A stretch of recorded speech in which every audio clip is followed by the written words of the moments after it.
Thanks for being here. Subscribe to Cheating Stories Best, so you don't miss new stories. Was our marriage in vain? And even his death will not change anything? Today's story has a similar plot. Enjoy watching. The wind howled as I hid behind the trees on the side of the house.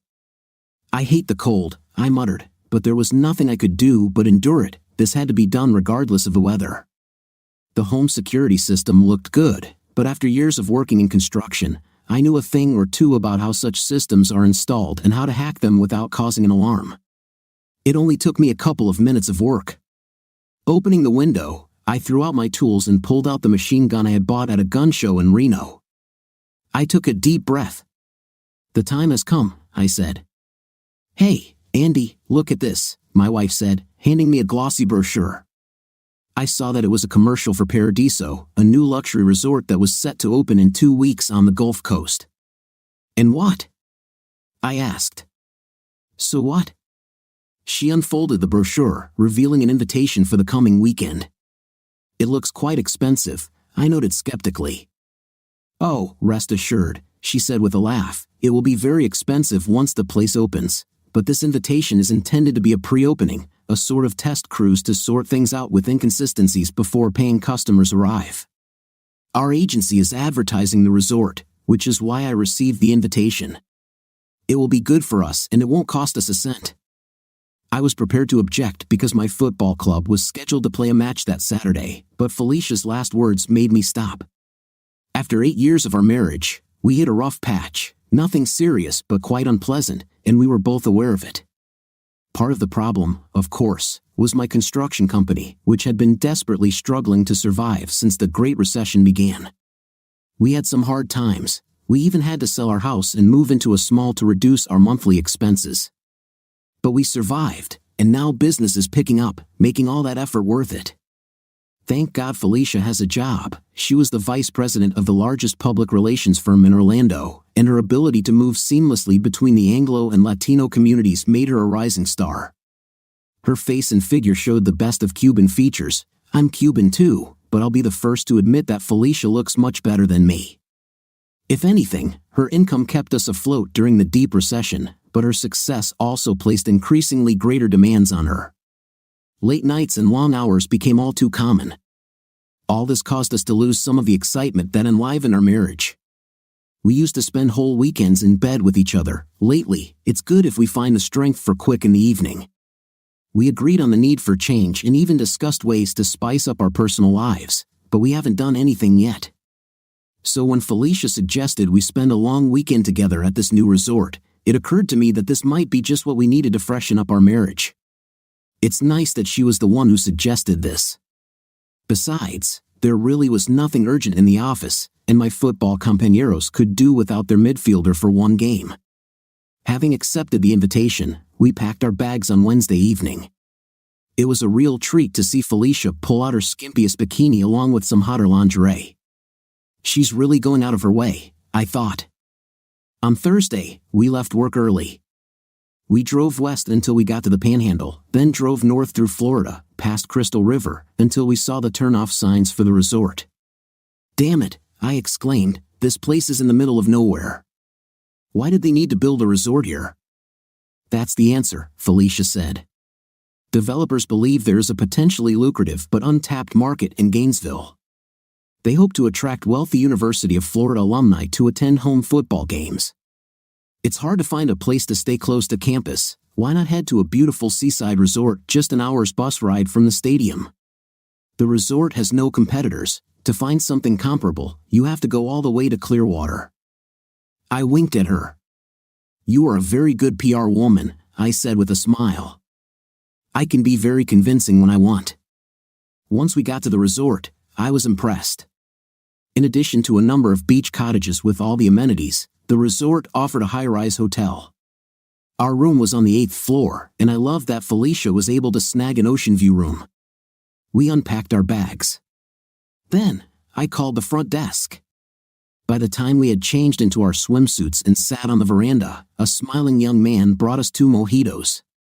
As we basked in the setting sun, watching the waves roll in, I sat back and took a long sip of my drink. That was a great idea, Corazon, I said.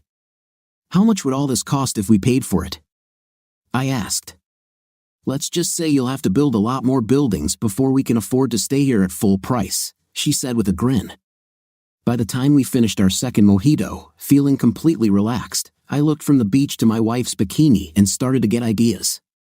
But when I pulled my chair closer to her and started stroking her neck, she pushed me away with feigned irritation. Hold on, T, she said with a smile. It's time for us to get ready for dinner.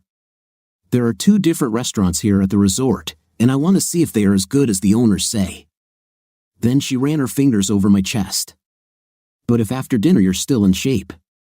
Before I could grab her, she jumped back towards the shower stall, which was large enough for 2. Maybe we can try it this weekend, I thought. This already looked like a very good start. After my shower and dressed for dinner, I sat in front of the huge flat-screen TV to watch Mexican football while she did her makeup and got dressed. Well, do you approve? She wore a white silk dress that seemed to flow over her body like water, outlining her curves. Her jet black hair was cut very short but styled in a completely feminine way. An obsidian necklace hung around her neck, and her 4-inch heels allowed her to stand an inch taller than me. Magnifica, that was all I could say. We chose the American Grill for our first meal, and it did not disappoint. As we shared a slice of cheesecake for dessert, Felicia remarked, I think this place goes very well with the grills we had in Miami. I couldn't agree with her more. When we finished, we walked hand in hand to the hotel nightclub where a Latin American orchestra was playing salsa. Felicia was a better dancer than me, but I enjoyed simply following her, admiring her smooth movements. How anyone could dance in 4-inch heels was beyond me, but Felicia's dance was both graceful and sensual. I couldn't help but be proud of the admiring glances from both men and women. I dragged her off the dance floor, pretending to be tired. If we don't stop now, I won't have the strength left for you in the room, I told her. She quickly grabbed my hand and pulled me towards the door. Oh no, she said. I have big plans for today. We kissed and hugged while going up in the elevator, but when we entered the room, she stopped me. No lights, she commanded. Just the moon over the ocean. I turned around. She was standing in the center of the room facing me. She gave me a sultry smile, then extended her hand and did something with her fingers. Suddenly, the white silk dress slid down her body and flowed at her feet, revealing a thin bra and tiny thong made of the same white lace. She stepped out of her dress, still wearing her heels, and walked towards me like a model on a runway. We made love. The next morning, I went to the beach for a run. When I got back and showered, Felicia and I went down for breakfast. That same day, we toured the estate, and what I saw made an impression. I was still not sure that this venture was financially viable, but there was no doubt that the management intended to treat their guests to a first-class holiday. Later, Felicia tried a massage at the spa while I swam in the pool. She came back tired, so we both took a nap. After lunch, it was late when we woke up, and by the time Felicia put on her little black dress, the Continental restaurant was full. We had just resigned ourselves to the idea of returning to the American Grill when a man sitting with a woman at the next table waved to us. He stood up and walked over. I couldn't help but notice that you didn't find a place, he said. I'm Don Cavendish, and this is my wife, Mia. If you don't mind having lunch with strangers, we'd love for you to join us.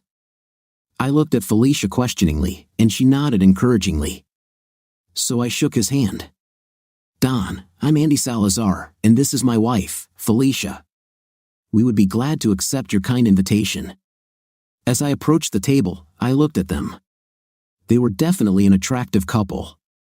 He was an Englishman about my height, maybe a few years older than Felicia and me. Mia wasn't a trophy wife, but she was definitely beautiful. Her dress had an intriguing neckline that drew all eyes to her impressive breasts. To be frank, she was beautifully built and proud of it. We started chatting about ourselves and the resort. Don and Mia had just arrived from Oaks, so we were able to tell them a little bit about what we had found. After this, the conversation moved on to a wide variety of topics, and by the time the tiramisu arrived, I was surprised to realize that dinner had flown by. Don insisted on treating us to a cordial after dinner, and when the glasses were passed around, he proposed a toast to making new friends in unexpected places. We all joined him wholeheartedly. When we finished, Don wasn't ready for the evening to end. "I heard they have a great little nightclub here. What do you say if we dance a couple of times?" he asked. I looked at Felicia, and she smiled at me. "Sounds good, Don," I told him. We went. The nightclub was packed when we got there, but someone must have slipped something, because a table magically appeared for the four of us. After we ordered our drinks, Don stood up and bowed to me. "Do you mind if I ask your beautiful wife to dance?" he asked. "Only if you let me do the same with yours," I replied, and Mia looked at me encouragingly. The band was playing classic rock tonight, and all four of us started jumping and moving to the beat. After the first dance, we switched partners and continued for 2 more dances before returning to our table to finish our drinks. I leaned towards Felicia. "Are you ready to leave yet?" I asked. As far as I remember, we had unfinished business in our room. She nodded. We apologized and prepared to leave. Don and I gave each other a manly hug, then he hugged Felicia, and I did the same with Mia. It seemed to me that she hugged a little tighter than simple friendship required, but I didn't mind. Then, as we set off, Don spoke again. "Could you join us tomorrow at 11? We are staying in one of the beach cottages and are going to eat on the patio. How about this?" I turned to Felicia. "I really like Don and Mia," she whispered, "and I'd like to take a look at one of those beach cottages." "If you're sure that we're not imposing ourselves on you," I said, "we will be happy to come." We headed to the elevator. What a pleasant surprise! Felicia exclaimed. One minute we were sitting with complete strangers, and the next minute we were dancing with old friends. I felt the same, I told her, opening the door with my key.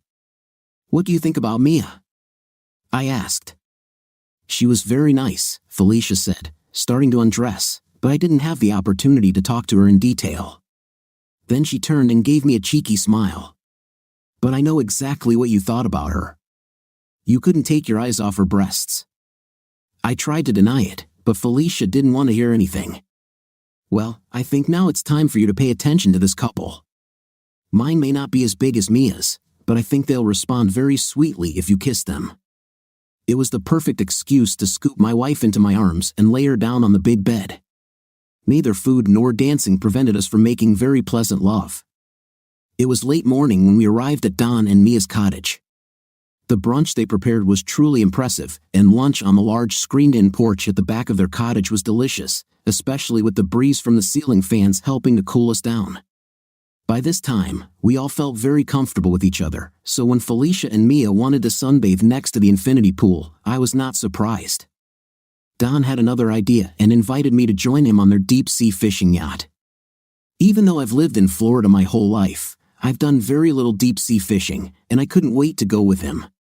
We headed to the dock where his 38-foot cruiser, the Krisk, was moored. Don took a chest full of beer and ice and asked me to take a couple of cans of gas. "When you're in the ocean, you can never have enough beer or gas," he said with a laugh. Once we were a few miles into the bay, Don pulled out our rods and baited our lines. Beer and sea made for a pleasant day. Don was an interesting guy, and if the cottage and yacht weren't enough, his story soon made it clear that he and Mia were quite wealthy. Suddenly, my rod bent double, and the line began to whistle off the reel. "You've got something!" Don shouted and helped me grab the fishing rod. He then got behind the wheel and began steering the cruiser to help me pull the rod toward him. I thought I was in pretty good physical shape, but it took all of my strength just to stay in the boat. Suddenly, Don shouted, "Here she is," and I saw a blue and white torpedo jump out of the water. "What is it?" I shouted, and Don came up and slapped me on the back. "If I'm not mistaken, you caught a mako shark, Andy." The fish jumped several more times, trying to free itself, but I slowly pulled it up to the boat. "Are we really going to try to pull her in?" I asked Don. But before Don could answer, the shark bit the line and swam away. Don tried to console me after losing my shark, but to be honest, I was glad I didn't have to go near that monster. I was exhausted and ready to head back to shore. When I returned to our room, I was eager to tell Felicia about my great adventure, and she listened with pleasure. But I sensed she had something on her mind, and when I finished my story, she jumped at the opportunity. I also had a little adventure today, she said, with an expression that I didn't quite understand. Mia and I had a very interesting conversation by the pool. She said that she and Don like to switch things up sometimes. I don't understand, I said, confused. What do they like to change? Felicia looked at me like I was a naive child. Oh, I said, as soon as I understood. Wow, I would never have thought that. But that's not all, Felicia continued with a slight smile. Mia asked if we would like to switch with them today. I sat down abruptly on the bed. It was too much to begin with, we just met them, and now they're asking us to have. Mia was certainly attractive enough, but I still thought this was the weekend for Felicia and me to reconnect. I don't know, honey. I mean, I really like them, but it's kind of unexpected. What do you think? Now it was Felicia's turn to sit next to me. I think we can do this. We've been talking about trying something like this for a long time, and we'll never have a better opportunity than now. We don't know these people very well, and we live in different cities. We're not going to encounter them all the time. Besides, you have to admit that Mia is pretty hot. When she said this, I couldn't help but remember how Mia looked in her evening gown before dawn and I went fishing. The thought of being with a new woman after so many years suddenly seemed very attractive to me. However, I wanted to be sure of Felicia's feelings. Corazon, are you sure? We've had a wonderful weekend together, and I would be happy to completely focus all my time and attention on you, I said, taking her hands in mine. Let's do this, she said, squeezing my hands to emphasize her words. It will be an adventure, something that will enliven our relationship and bring us closer. If it turns out that we don't like it, no one will force us to repeat it. I saw that she had already made up her mind, and to be honest, the more I thought about Mia, the more I was attracted to her, the way she pressed herself against me when we danced, and some of the things she said now took on a new light. The fact that such a woman was interested in me certainly stimulated me. I tried to hide my growing impatience. Okay, if that's what you want, so do I. Needless to say, when we met Don and Mia for dinner, the atmosphere was very tense. It was immediately clear that both women were dressed to impress, Felicia in red and Mia in black. Both dresses did more than just hint at the delights that lay underneath. As we were shown to our table in the restaurant, Felicia sat next to Don, and Mia slid next to me.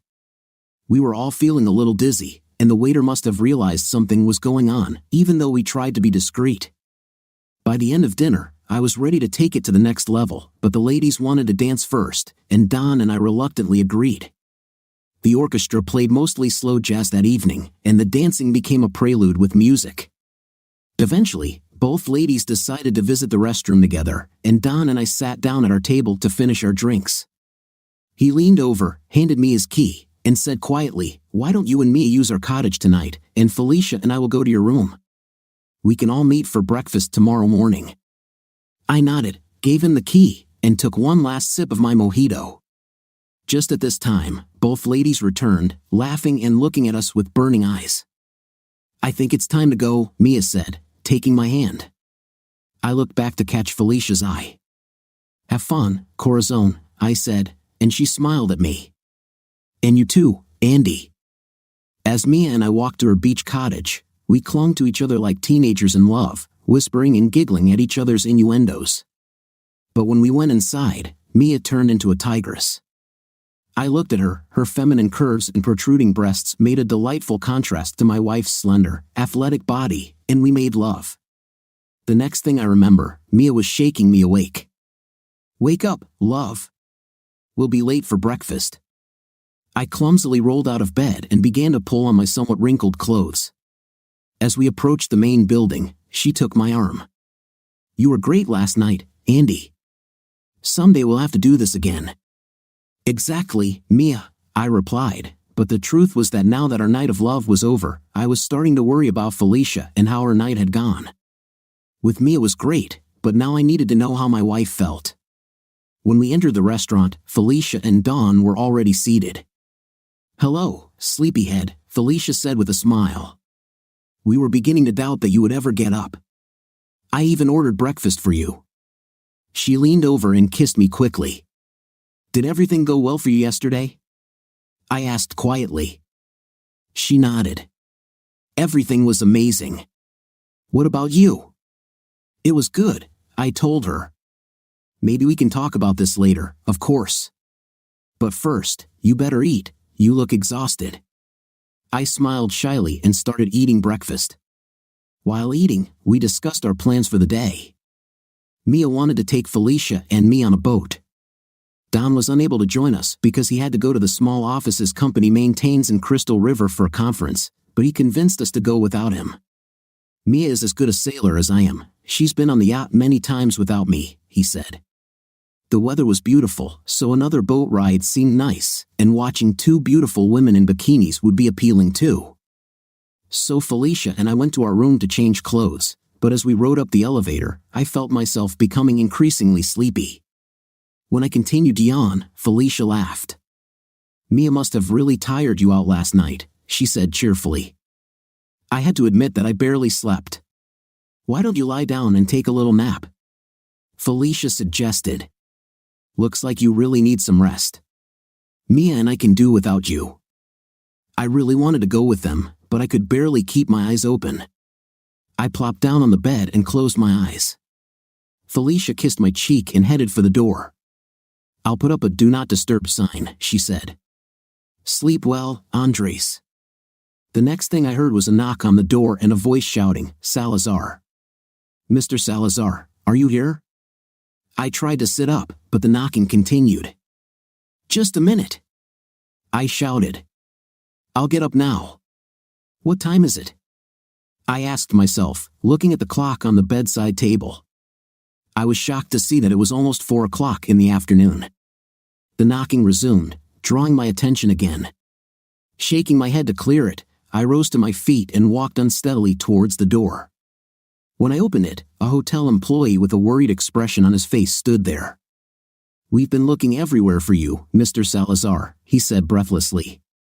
We called the room, but no one answered. I must have been fast asleep, I said. What's the matter? Why are you looking for me? He pulled me by the sleeve, almost dragging me towards the elevator.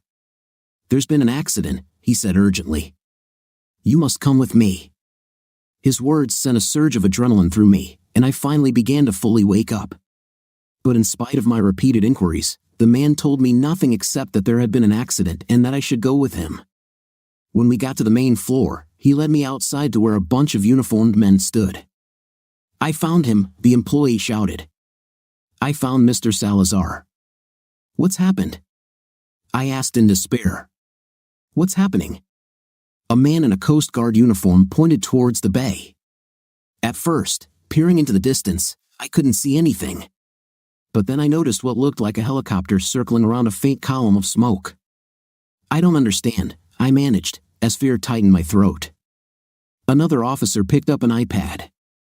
I couldn't figure out what I was looking at, but it seemed to be a video. This is a live broadcast from a helicopter, the man said, and I stared in horror at the image of burning debris floating in the sea.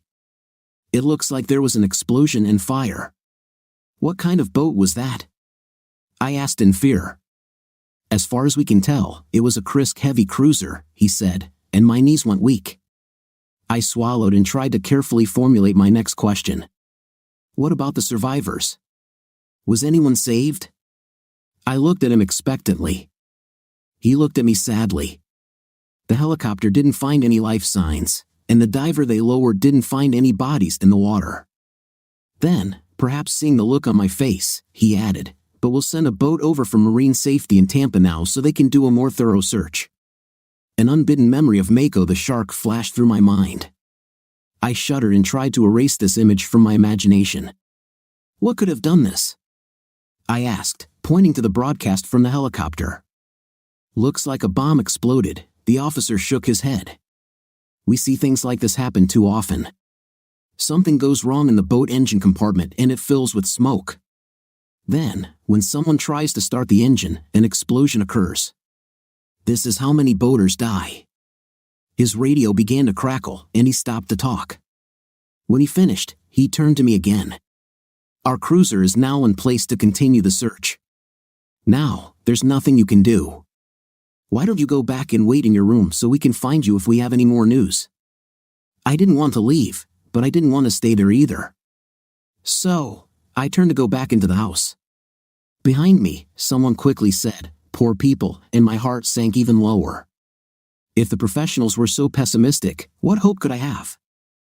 I spent the rest of the day waiting but never received a call. After a while, I started calling myself, first to my office to say I would be gone on Monday, then to my sister, and finally to the one I feared the most, Felicia's parents. It was terrible.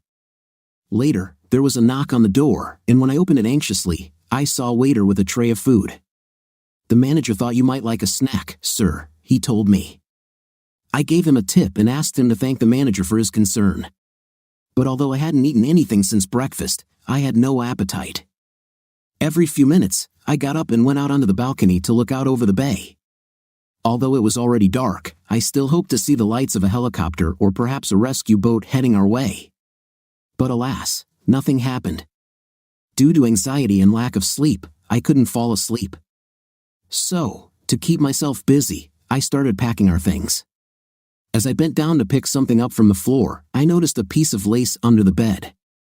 They were Felicia's panties, and when I lifted them, I saw that the crotch was crusty. Suddenly, the memory of yesterday's games came back to me with full force, and I was overwhelmed with shame.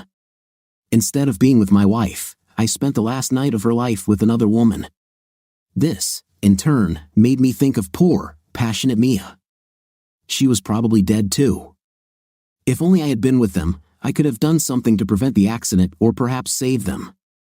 Then, a wave of indignation washed over me.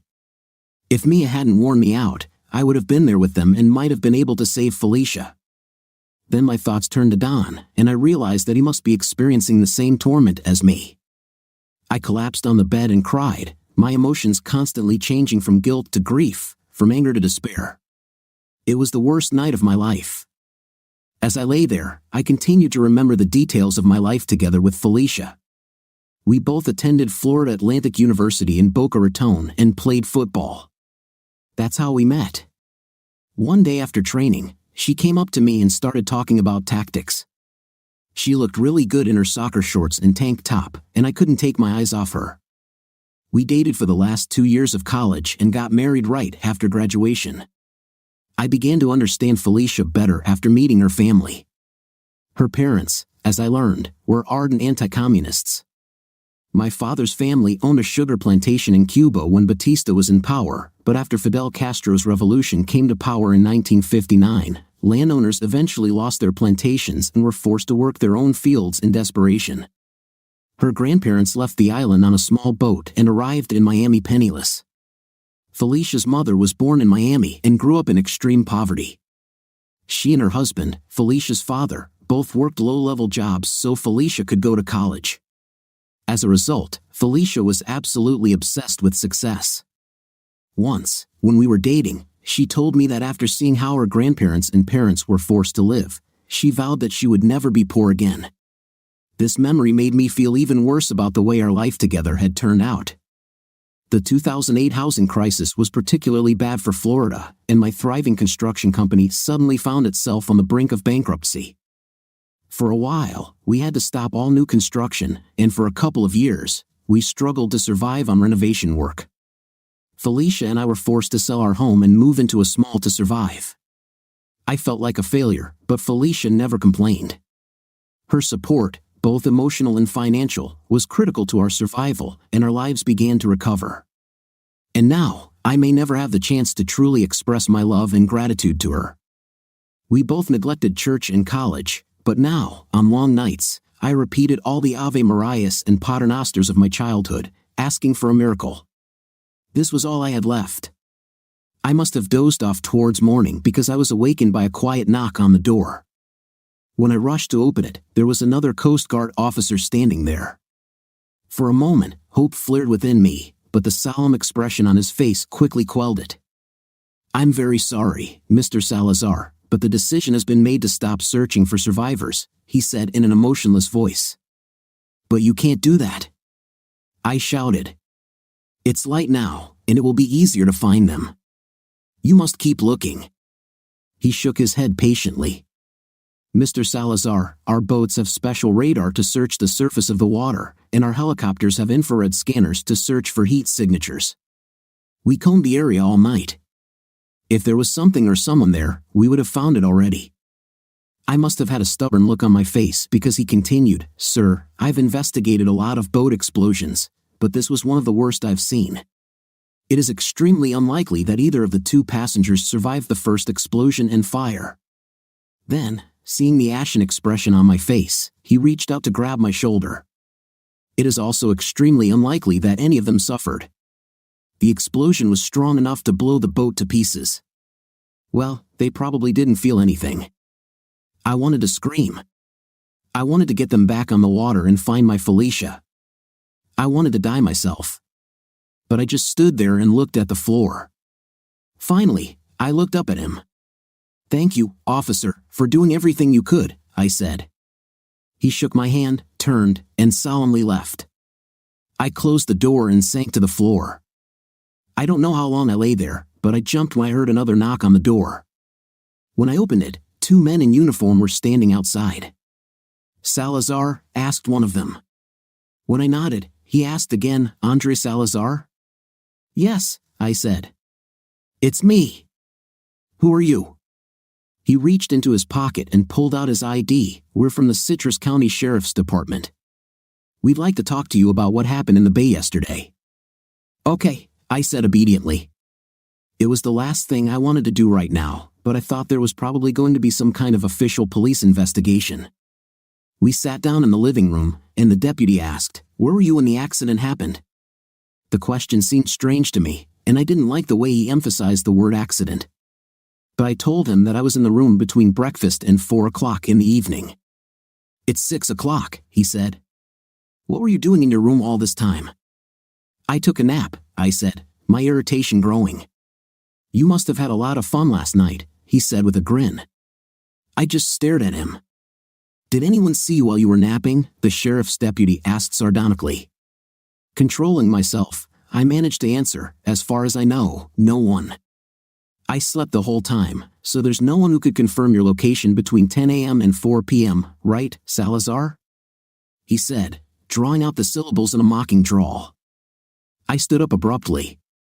I've heard that condescending tone before. This hasn't happened in a long time, but he still had the ability to touch a nerve.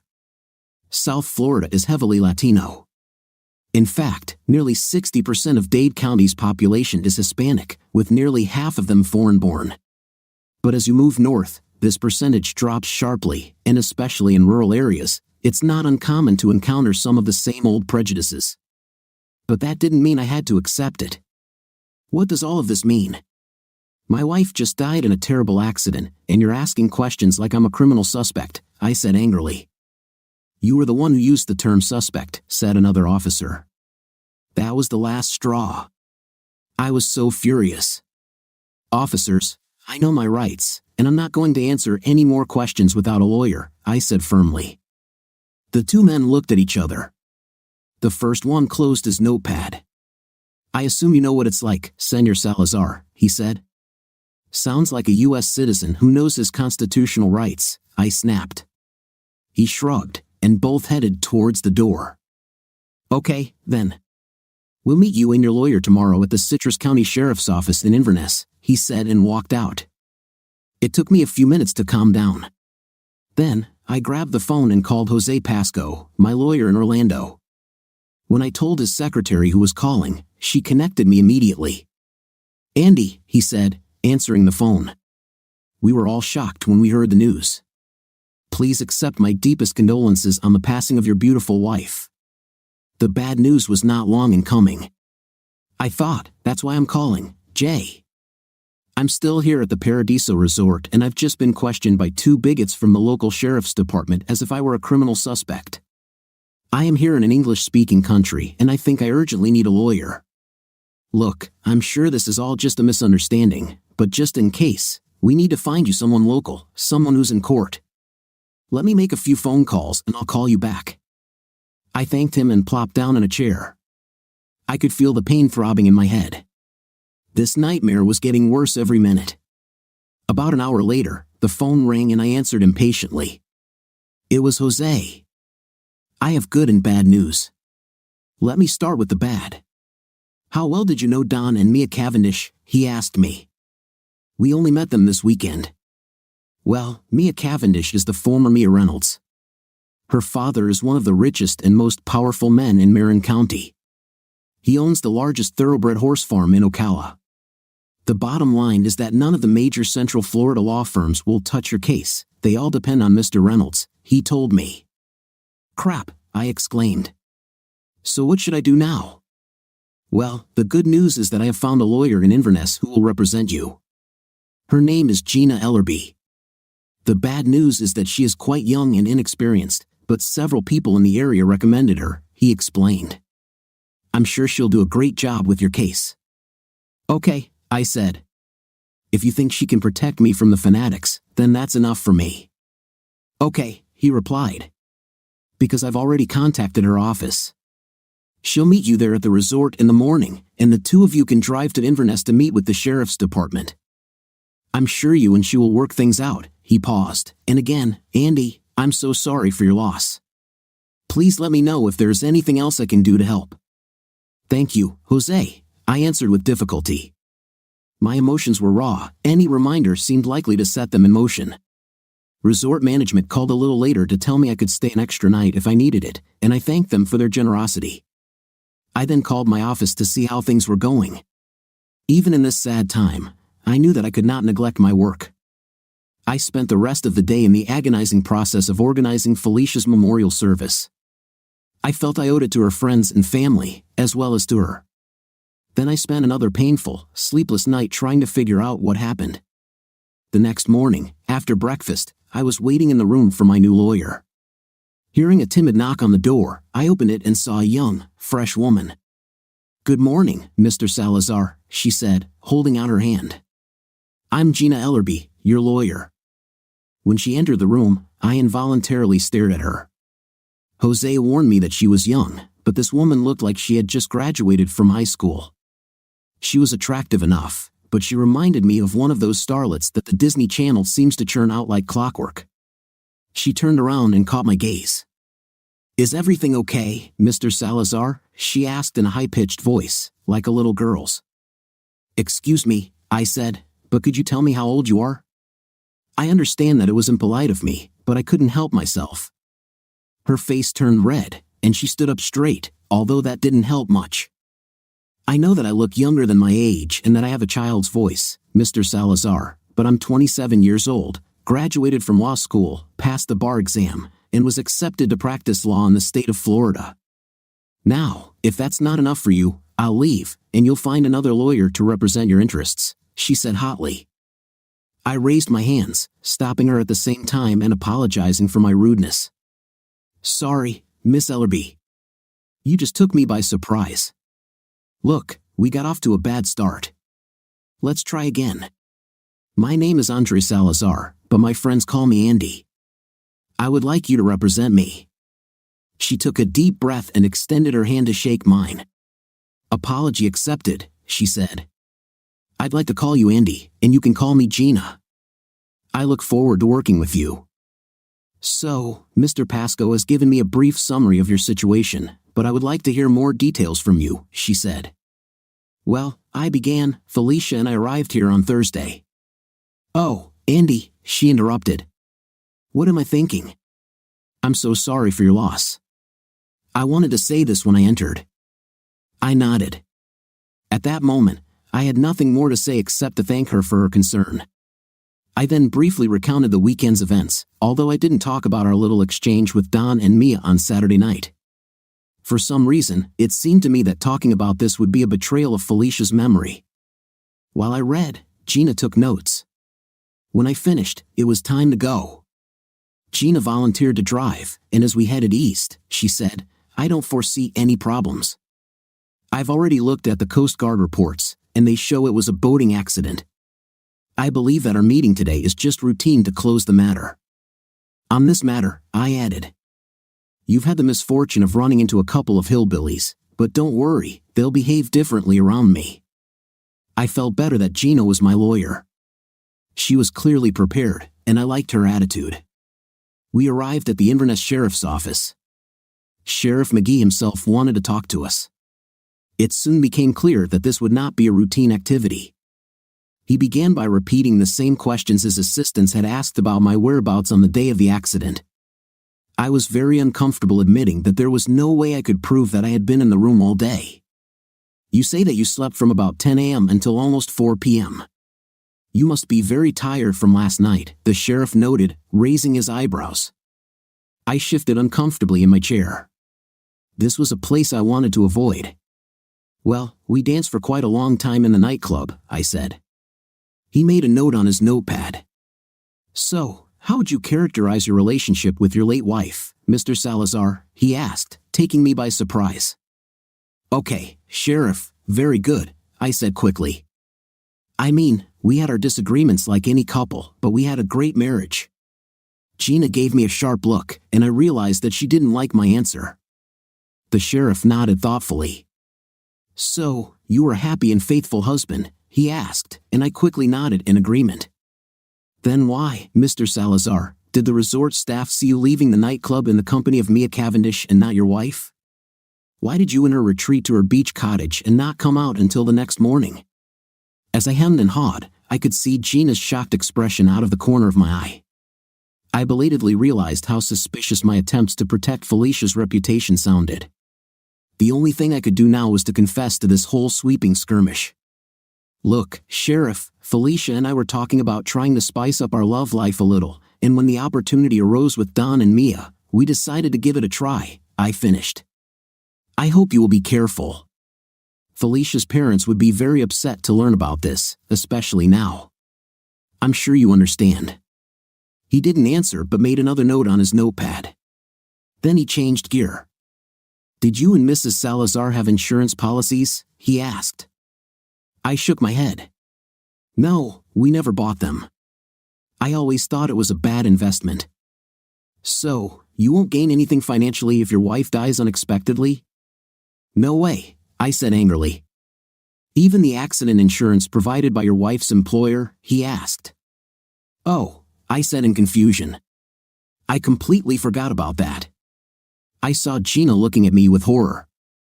I guess you forgot that your wife just last month increased the insurance payment on this policy to $1 million, the sheriff continued. Felicia said something about it, but I had no idea she increased the policy that much, I said hastily. Before I finished speaking, I realized how unconvincing it sounded. The sheriff moved on to another topic. Again, let's go back to Mia Cavendish for a moment. How long have you known each other? I met her for the first time this weekend, I said quickly. Can you prove it, Mr. Salazar? He fired back before I could say anything. Gina interrupted the conversation. Come on, Sheriff, you know that it's impossible to prove a negative. The sheriff was on edge and clearly irritated by Gina's interference. Listen, girl, he began, but at these words, Gina's face flushed, and she jumped up. The sheriff also stood up, and Gina walked over to him and stood right in front of him. Sheriff McGee, I am a member of the bar and serve on the bench. Either you treat me with the respect I deserve, or I will charge you, she spoke hotly. The sheriff involuntarily backed away from the angry young woman, but she continued to move forward until his back was pressed against the wall. She walked as close to him as she could without touching him, and the 250-pound man actually seemed intimidated by the tiny woman who was perhaps half his size. I think my client has had enough of your annoying and illogical questions for today, she continued. So, unless you're going to arrest him and charge him with a crime, we'll leave. If you want to talk to him again, you know where to find me. The sheriff looked at me with a sly expression. No, you are free, Mr. Salazar. You can even return to Orlando, but don't even think about trying to leave the state of Florida. With these words, Gina turned, grabbed my hand, and almost dragged me out from the sheriff's office. When we got back onto the highway, I turned and looked at her. Wow, remind me never to upset you, I said. Listen, she barked, I'm close to giving up on your case if you never have to lie to me about anything again. I can't effectively represent you when you lie, Andy. I'm so sorry, I said humbly. I didn't intentionally lie to you. I felt bad about us swapping wives, and I didn't want to ruin Felicia's reputation or Mia's, for that matter. And I honestly didn't know that Felicia had increased her insurance at work to $1 million. Please, you have to believe me, I pleaded. For some time, she silently looked at the road. Okay, she finally said. I believe you, but don't hide anything like that from me anymore. Then she smiled slightly. Besides, the fact that you and your wife wanted to play doesn't make you a murderer. I am still convinced that it was a terrible accident. By then, we had pulled into the resort, and Gina parked in the parking lot to let me out. I know you need to return to Orlando. I will take care of everything here, and if there are any changes, I will contact you immediately. After I checked out of the hotel and headed back to Orlando, my thoughts turned to the sad days ahead. The first responsibility I had to face was the memorial service, and I knew how difficult it would be for me. 2 days later, while I was in my office, the phone rang. It was Jose. Have you seen the internet news? He asked. When I told him no, he said, well, you'd better check your local office, but I warn you, you won't like what you see. Looks like someone played a cruel joke on you. I thanked Jose for the warning and went to check the online publication. When I clicked on local breaking news, the first headline I saw was Orlando man named person of interest in wife's death. The story not only contained details of the incident but also related many of the details that the sheriff spoke about during our meeting. The reporter loosely used terms such as unexplained absence, possible motive, and games. Oh damn, I said indignantly. Furious, I called Gina and launched into an attack. The sheriff must have passed all this onto the newspaper to put pressure on me. How can he do something like that? I demand an answer. In addition, the story is full of hints and speculation. It reads like something out of the National Enquirer, not like a respectable newspaper, for that matter, I continued. If the sheriff believes that the incident was not an accident, why is Don Cavendish not a suspect? He could have more motive than me. Forget about Cavendish, Andy, Gina told me. He's beyond suspicion. The sheriff told me he had a rock-solid alibi with 6 witnesses. He was on a long conference call the entire time. And all the other people on that call confirmed to the sheriff that Don was on the call the whole time, Gina explained. I wasn't satisfied. That means nothing. Cavendish could have been talking on his cell phone. He could have been anywhere, I said angrily. Gina sighed. But he was there, Andy. The building from which he called has CCTV cameras installed in the corridors. The recording showed that Don entered the building before the call began and did not leave until the end of the call. And before you ask, the windows in the building are intact. Hearing my frustrated grunt, Gina continued, Andy, I'm absolutely sure it was a terrible accident. I think the sheriff is snooping around because he's trying to do a thorough job, or maybe he's just been watching too many detective shows on TV. Be that as it may, I'm sure this whole matter will soon be closed, and you will be completely acquitted. Maybe, I grumbled, but for now, they're making me out to be my wife's murderer.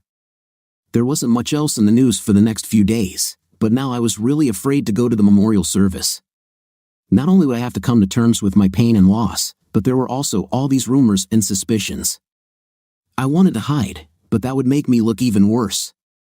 Besides, I told myself, I owe it to Felicia. The service was as bad as I feared. The priest's sermon gave me little comfort, and the eulogies were painful. When my turn came, I couldn't stand it and was forced to stop mid-sentence. When I tried to talk about some of our happy times together, I choked up, and all I could say was, I miss you, Felicia, before leaving the pulpit. Even though many people attended the service, I noticed that far fewer people came to the reception area afterward. Instead, people huddled in small groups, talking quietly among themselves. I could only guess what they were talking about. At some point, I saw Felicia's family standing to the side. Her father gave me a dark look, and I wished I could say something to reassure him that I had not harmed his beloved daughter. Then her mother came over and quickly hugged me. We know that you loved her, Andre. As soon as this all settles down, you should come to us, she said. It made me feel a little better, but I wondered how long it would be until this all blew over. One thing I especially remember about this service was that my entire football team was there, which really meant a lot to me.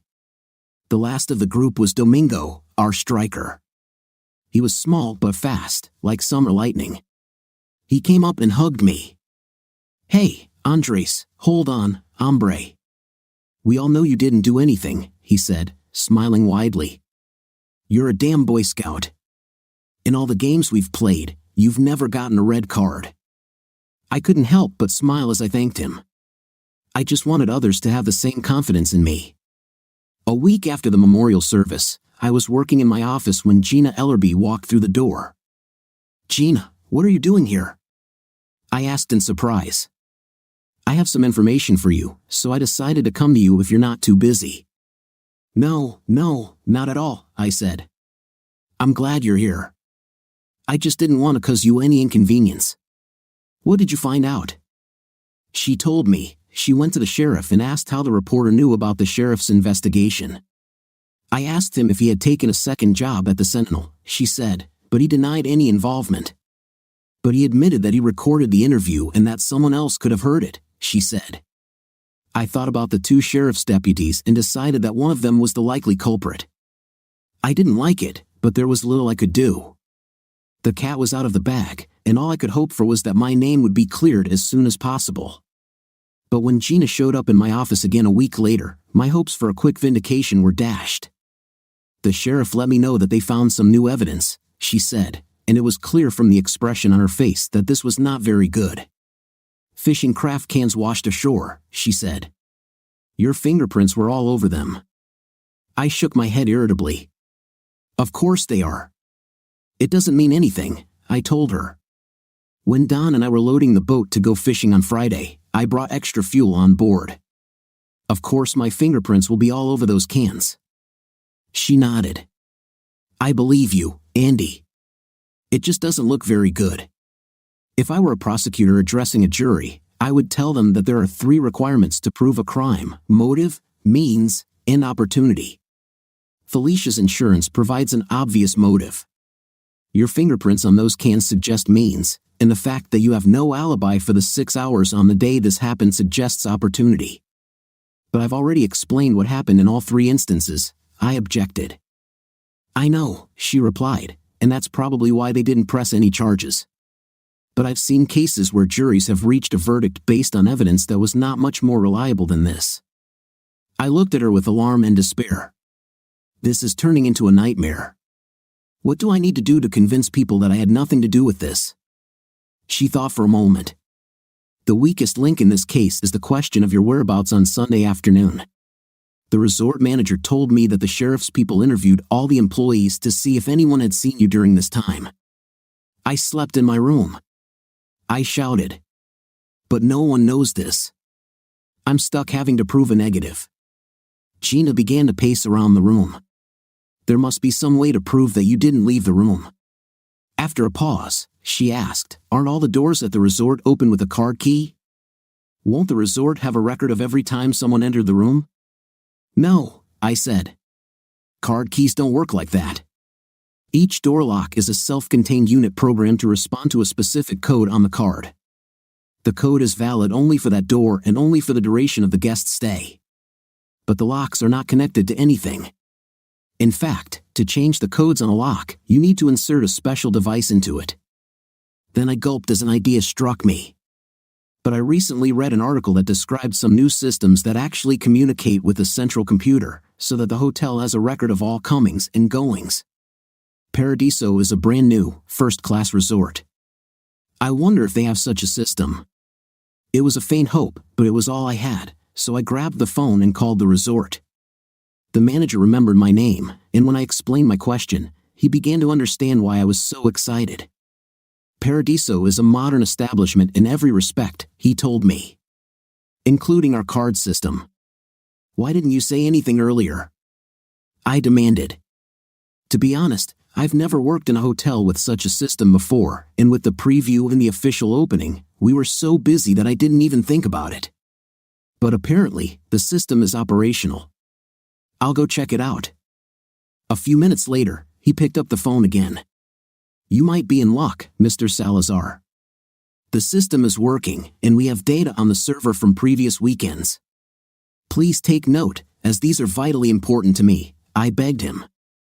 We will come to you as soon as we can. Gina and I drove our cars to Crystal River as fast as we could. If the Florida State Police had been in the area, I'm sure we would have been arrested. Luckily, they must have all been guarding tourists, so we arrived without incident. When we burst into the resort, the manager was already waiting for us.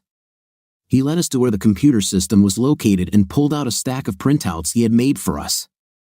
Gina and I looked at them in confusion and could not understand what was happening. Each page represents a separate date, the manager told us. Here, he continued, pointing to the column heading, is time. Room numbers are located on the horizontal axis. The code in the table indicates the status, open or closed, and whether the card key was used. Gina looked at him, confused. How can you open a door without a key? Whether they open from the inside, he explained. He turned a few pages and pointed to a row of lines. Here is a recording of the number that Mr. Salazar had on our preliminary weekend. You can see all the arrivals and departures for each day.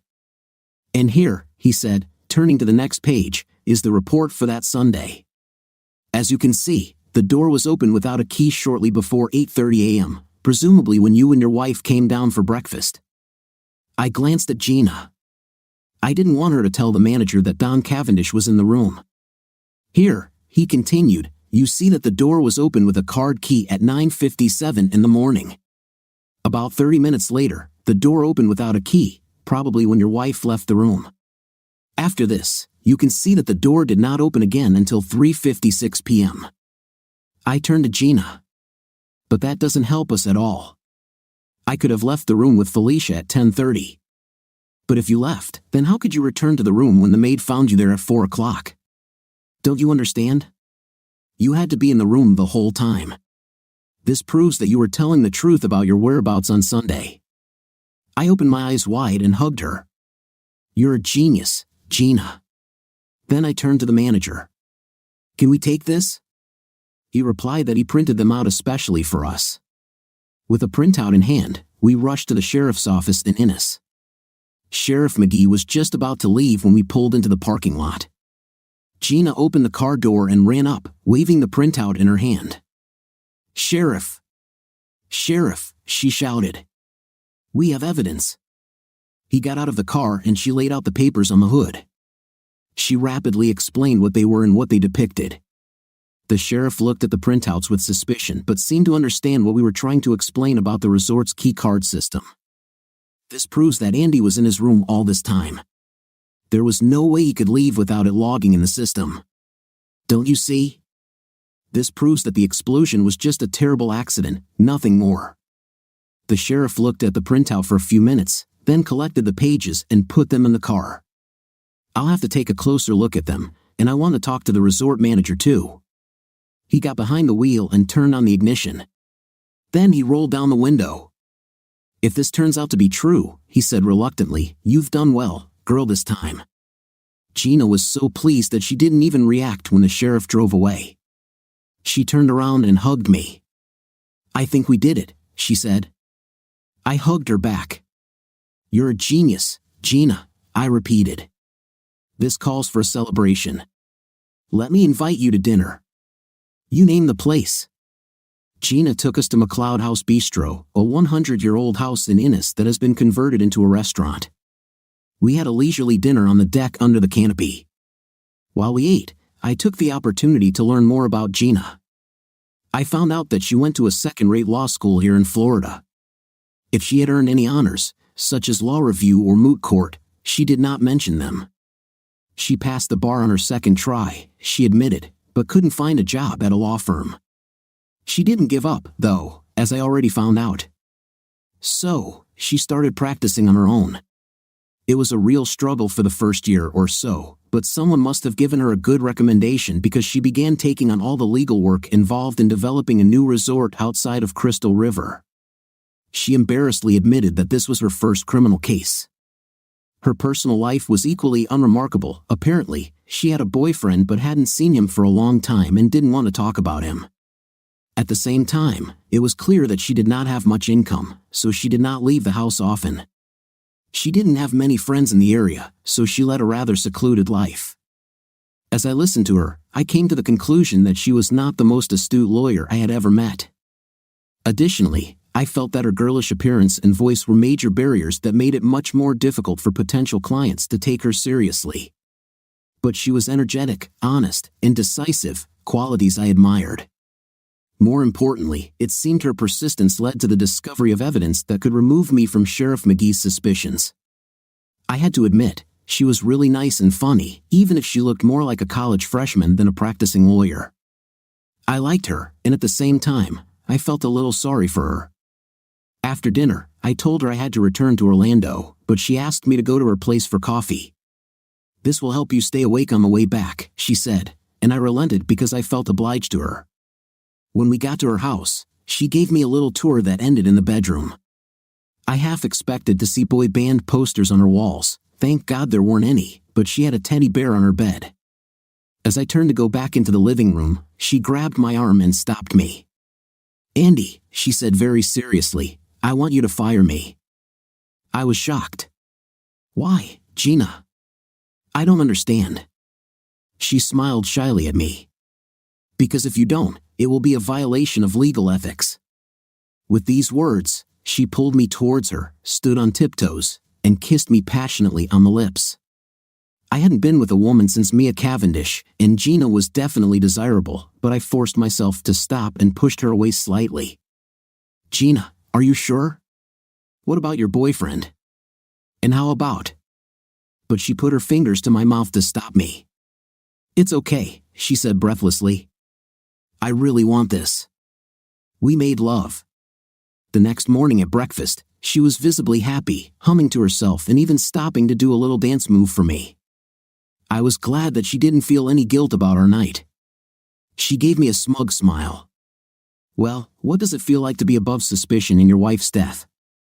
The look on my face must have made her realize how it sounded, and she started to apologize, but I stopped her. "It's okay, Gina. I understand what you meant. But the thing is, I'm still worried about what actually happened there." Sheriff McGee seemed so convinced that a crime had been committed, and I wonder if he was right. "Oh, Andy, you can't let this eat away at you. It was simply a tragic accident, just as the Coast Guard report said." "Perhaps," I said, "but the fact remains, Don Cavendish received a lot of money from his wife's death, and it seems a bit far-fetched that he had such a perfect alibi created at the right time with witnesses who weren't even in the same place. Do you even realize how paranoid that sounds?" Gina asked impatiently. The cameras in Don's office showed him arriving at the office and remaining there until the end of the conference call, after the explosion. "Do you know where this office building is?" I asked. "I'd like to go take a look at it." Gina rolled her eyes but agreed to take me there. When we got to the address, I saw a nondescript 2-story commercial building offering a number of office suites for rent. With Gina in tow, I reluctantly walked around the building. There were only 2 entrances, one in front, the other in back. They were connected by a long corridor, fixed commercial windows provided light. There seemed to be no other way out. We returned to the main entrance and entered the lobby. At that moment, a security guard came out of one of the rooms and approached us. Gina wanted to say something, but I grabbed her hand. "My colleague and I are looking for office space. By the way, is there an open office that we could look into to see if it will meet our needs? We would be very grateful." "Of course," he said. "There's no one in 115. Come on, I'll let you in." As we followed the guard down the hallway, Gina gave me a sharp look, but I ignored it. The friendly guard unlocked the door and held it for us. "Don't be shy, look around. When you leave, the door will automatically close," he said, then continued his rounds. The office was unremarkable, and Gina asked, "What are you looking for?" "I don't know," I said. "I'll know when I see it." We walked through a small reception area into one of the offices. It had a floor-to-ceiling window with blinds inserted between the panes. I walked over to the window and leaned over to take a closer look. When I read the logo on a small sticker in the bottom right corner of the window frame, I jumped with excitement and turned to Gina. "I know this manufacturer," I said. "I used their windows in one of my projects." "So what?" she asked. "What does it matter?" I pointed to her purse. Do you happen to have a nail file? When she handed me the nail file, I walked over to the window and pointed to a small hole in the lower left corner. The building manager has a special key for this, but the manufacturer's representative showed me how to do it if the key is lost, I said. With these words, I bent down, inserted the nail file into the slot, and twisted it.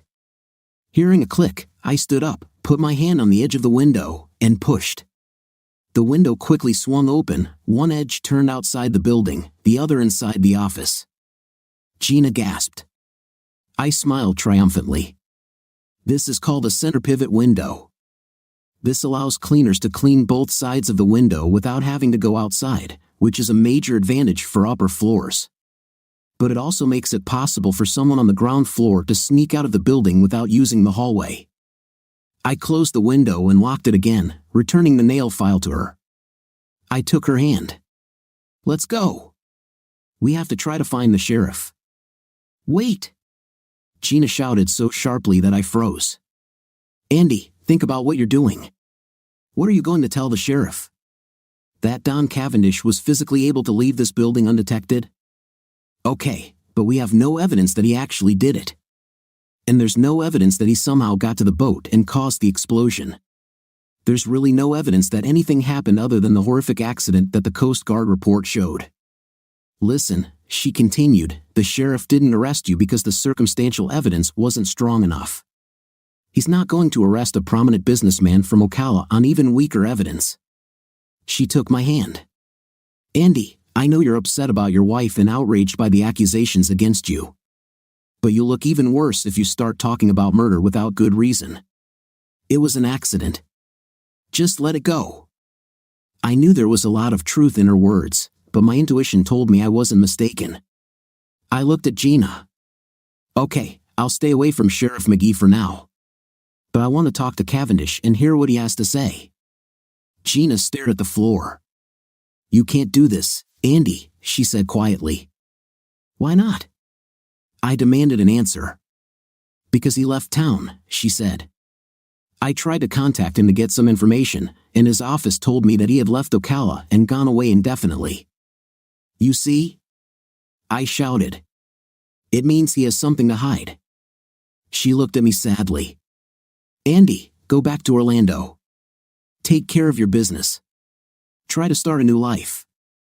If you just accept that Felicia died in a tragic accident, you'll be much happier. Then she came up to me and kissed me tenderly. Please, Andy. I really care about you. I don't want to see you waste your life on conspiracy theories. As I drove back to Orlando, my mind was racing. Despite what Gina said, it seemed to me that there were too many coincidences for it to be an accident. Cavendish just happened to have a meeting that prevented him from going out on the yacht, but colleagues from another city could only confirm that he was in touch, not that he was in his office. And then there were those cans of gasoline Don just happened to take, the cooler full of beer, so I had to carry the cans and leave my fingerprints on them. And Mia just kept me up all night, so the next day I was completely exhausted. No, wait, that can't be true. That would mean Mia was involved in her own death. I shook my head wearily. I just couldn't put all the pieces together. Maybe Gina was right. Maybe I just needed to let it go. The next week, I threw myself into work. I had a lot to do anyway, but I also hoped that by focusing on my business, I could take my mind off things. It worked to some extent, but at night, I found myself drawing diagrams and graphs, trying to come up with a reasonable scenario. On Thursday, I was just finishing up a project when I heard someone enter my office. Looking up, I was surprised to see Gina standing there in a beautiful dress, holding something behind her back. Gina, I said, what are you doing here? She held her hand out in front of her to show a bottle of champagne. I'm here to celebrate with you, she said with a smile. The sheriff has officially closed the investigation into the explosion. Officially, it's considered an accident at sea. You're off the hook, Andy. I walked around the table to stand next to her. That's good news, Gina. I really appreciate everything you've done for me. I took the bottle of champagne from her hands and put it on the table. Taking her hands in mine, I looked at her carefully. What's going on, Gina? Why are you really here? The overly cheerful smile disappeared from her face, replaced by a more serious expression. "I wanted to see you again, Andy. Don't worry, I don't love you. But you and I have a lot in common. We're lonely, we're both bereaved." She looked at me with a shy smile, and we're both excited. "I'll leave if you want, but I thought we could help each other, at least for one night." She was right. I didn't mean to fall in love with her, especially so soon after losing Felicia. But I didn't really have anyone to help me through the loneliness, and if I was honest with myself, I was horny. I smiled at her. "I have an idea. Why don't you come to my place, and I'll cook dinner for the two of us?" Her happy smile made me smile. While Gina wandered around my apartment sipping champagne, I started preparing dinner. I'm not a very good chef, but I made scampi with black beans and rice. I had some peeled shrimp in the refrigerator that I brushed with oil while the grill was heating up. Gina helped me by mashing the garlic into a paste for mojo. I cheated with black beans after opening a can from the store, but with spices, onions, and peppers, they still tasted great. By the time everything was ready, we were both very hungry and quickly finished our food. I deliberately steered the conversation away from the events that brought us together, especially avoiding mention of my suspicions about Don Cavendish. This would only provoke a quarrel, and I did not want any conflicts. Everything seemed to be going well until after dinner. I made the mistake of asking Gina how her law practice was going.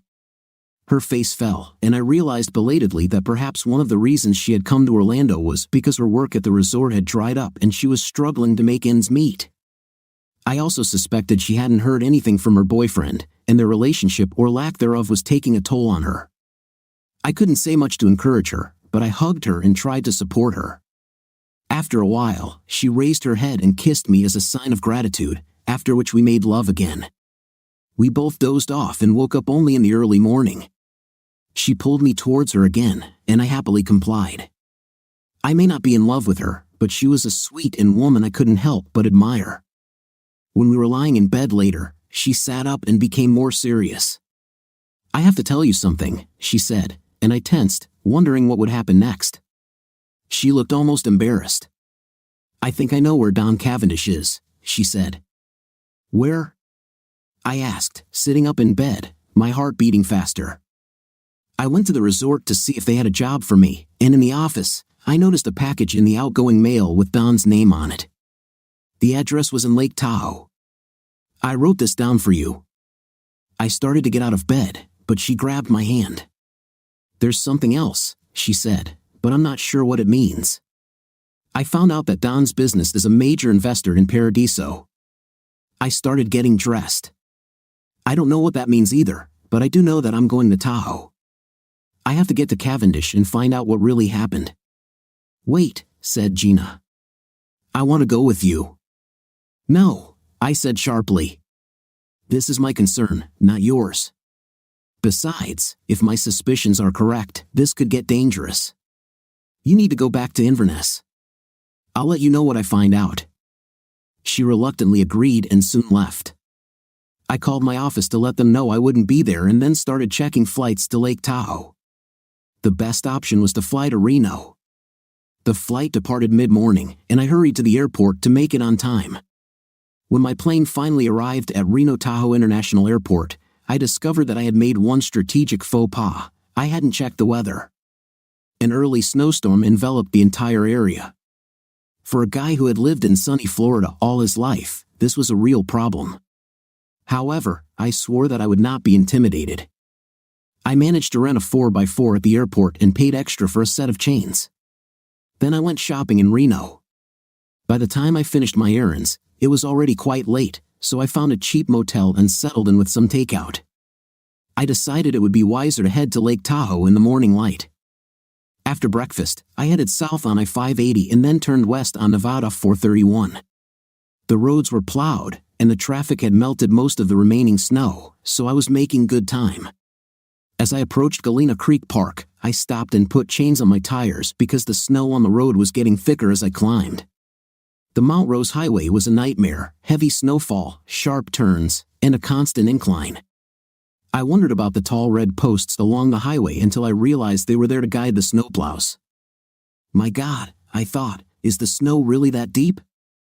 Finally, I started to make my way down the Lake Tahoe. In some ways, going down the slope was even scarier because I knew that if I lost control, I could very well end up in an icy lake. But I finally made it safely into South Lake Tahoe early in the day. It had taken me 3 hours to drive 40 miles. I was exhausted. So, I stopped by Montbleu, one of the first large hotel casinos I came across along the way. After checking into my room and resting a bit, I rented an SUV and went looking for the Paradiso address Gina had given me. The GPS guided me up the hill until I arrived at a Swiss-style chalet with a breathtaking view of the lake. My builders told me that this place must be almost 10,000 square feet, making it the largest chalet I had ever seen. But as the snow fell harder and it got dark quickly, I didn't want to risk making a mistake in the dark and being discovered, or worse. So, I headed back to Montbleu. Once there, I went to my room and ate a burger and drank a beer while watching football on the big screen TV. They showed the Miami game, and I was pleased to see the Hurricanes winning. After the game, I decided to check out the casino before heading up to my room. Despite the weather, there were a lot of people there. Walking through the room, I glanced at the blackjack table and almost gasped out loud. Don Cavendish was there, and judging by the size of the pile of chips in front of him, he was doing well. For that matter, judging by the tall, long-haired blonde standing behind him, he was doing quite well in this area as well. She was enough to be mistaken for a woman of easy virtue, but you never know, guys with that kind of money attract attractive women like sugar attracts ants. I didn't want to meet him yet, so I stood behind a group of people and watched. After some time, he collected his winnings and, together with his companion, headed to the cashier's window. Stick to the plan, I told myself. Wait until tomorrow. With these words in mind, I headed upstairs to my room. But it wasn't easy to fall asleep. In fact, meeting Cavendish again brought back a swarm of painful memories. At the same time, I couldn't stop thinking about what tomorrow might bring. I don't know when I fell asleep, but I knew it was already late. The next morning, after a quick breakfast, I returned to my room to prepare for the meeting. In Reno, I walked into a sporting goods store and bought a combination of skiing and mountaineering gear that the salesman swore would keep me warm. I decided I would need it. Additionally, in Reno, I visited a gun show that I learned about from the internet. There, I bought a handgun. With the handgun in my pocket, I packed my bags and left the room. I decided that one way or another, I would not return to the casino. I was in a gloomy mood as I prepared. Seeing how much snow had fallen overnight made my mood even darker. I carefully approached Cavendish's nest. Grateful for the tire chains, I decided to park around the bend in the road so he wouldn't notice my SUV. I didn't notice any tire tracks on the road, assuming Cavendish went home last night, he should still be there. The smoke rising from his chimney gave me even more confidence that I had timed it right. Even though his house was only 100 yards away, the climb up the hill was difficult because of the snow. I was out of breath when I reached his house and hid behind the trees. The home security system looked good, but after working in construction, I knew a thing or two about how it was installed and how to hack it without causing an alarm. It only took me a couple of minutes of work with a pry bar and a screwdriver, which I brought with me. Then, I took a deep breath. The time had come. The window I forced open led into an unoccupied guest bedroom. What was even better was that the carpet on the floor muffled my footsteps. I carefully opened the door and looked out into the long corridor. The light came from one end, and I headed in that direction. As I reached the end of the carpeted corridor, I noticed Cavendish sitting at the dining table, looking through some papers. But when I entered the living room, the floorboard creaked, and he raised his head. He jumped to his feet, but I pointed the gun at him and ordered him to stay put. When I got close enough for him to see me, his face broke into a cheeky grin. Well, Andy Salazar," he said. "You're the last person I expected to see here." "Come on, Cavendish," I growled. "I know that you blew up the boat, and I know how you did it." He just stared at me, and I continued, trying to shake his confidence. Conference calling was easy with a mobile phone.